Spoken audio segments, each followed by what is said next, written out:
Hi guys, in today's video I'm going to show you how to turn off the professional mode on your Facebook account.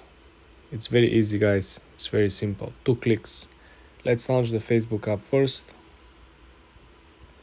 Now, first thing I want you to do is to click on the lower right corner so you can go to your profile, okay? Attention. Under your profile and profile bio, you see that there is a 3-button menu, which is Create a Reel, Promote, See Dashboard, and next to them there is a button with 3 dots, right? I want you to click on this button over here. Then I want you to scroll all the way to the bottom of the page and you will see that the second to the last option is Turn off professional mode. When you click on this is what actually going to happen.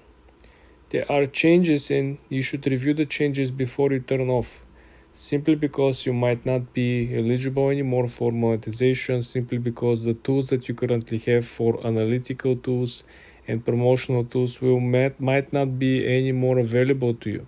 So you want to make sure that you inspect all the changes that will appear on your Facebook account after you turn off your professional mode.